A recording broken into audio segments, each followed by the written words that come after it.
Assalamualaikum warahmatullahi wabarakatuh.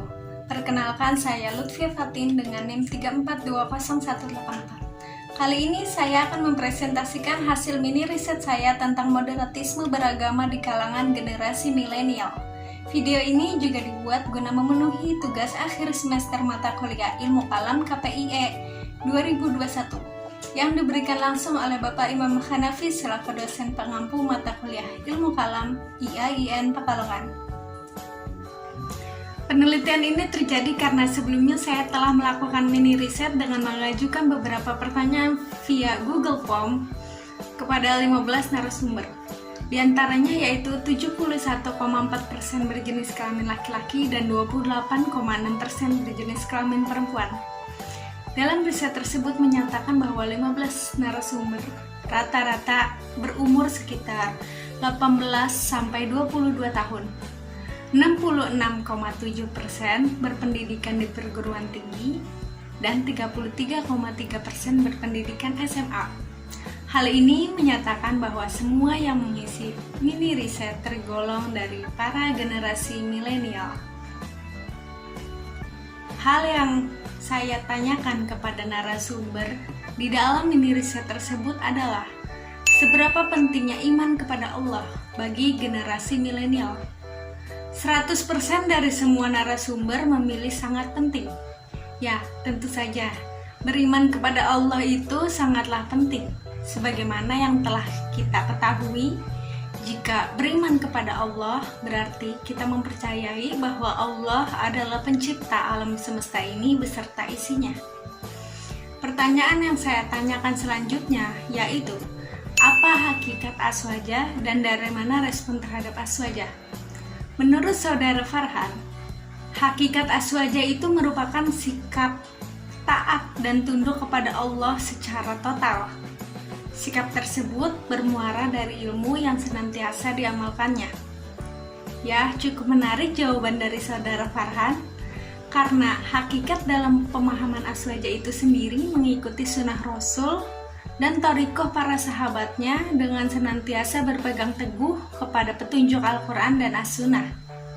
Baik, kita lanjut kepada pertanyaan selanjutnya. Iman itu apa? Dominan dari 80% narasumber memilih bahwa iman itu adalah ikhtiar dan doa. Menurut saya, pendapat dari kebanyakan narasumber terkait iman adalah ikhtiar dan doa itu sangat benar. Karena jika seseorang hanya berdoa tetapi belum berusaha, berarti ia tidak sepenuhnya hendak mengubah nasib.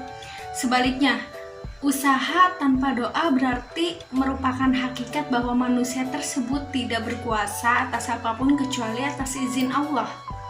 Lanjut pada pertanyaan berikutnya. Menurut Anda, orang yang berbuat dosa itu kafir atau munafik atau masih mukmin? Kebanyakan dari 60% narasumber memilih masih mukmin. Menurut pemahaman saya juga orang yang melakukan dosa itu masih terbilang mukmin karena banyak dikitnya dosa tidak menjadi pengaruh terhadap keimanan seseorang selagi orang itu masih memiliki keimanan dalam hatinya. Selanjutnya kita bahas pertanyaan tentang bagaimana cara membentuk masyarakat beragama yang sesuai dengan generasi milenial. 100% dari semua narasumber menjawab dengan cara bersosialisasi sesuai dengan aturan. Betul sekali teman-teman, banyak cara dalam bersosialisasi dengan masyarakat beragama, terutama di era milenial seperti ini. Salah satu contoh bersosialisasi semena-mena dan tanpa aturan ialah hilangnya kesadaran dalam gaya hidup yang sudah kelewat ekstrim pada kehidupan sosial. Hal tersebut harus benar-benar kita jauhi pada kehidupan kita. Cukup dengan bersosialisasi sesuai aturan seperti menjaga diri dari jurang negatif, saling menghormati siapapun tanpa memandang agama, ras, suku, dan lain-lain. Kita dapat membentuk masyarakat beragama yang sesuai dengan generasi milenial. Selanjutnya, kita bahas pertanyaan yang terakhir, yaitu bagaimana generasi milenial meningkatkan iman dan dari mana Anda mendapat materi keimanan.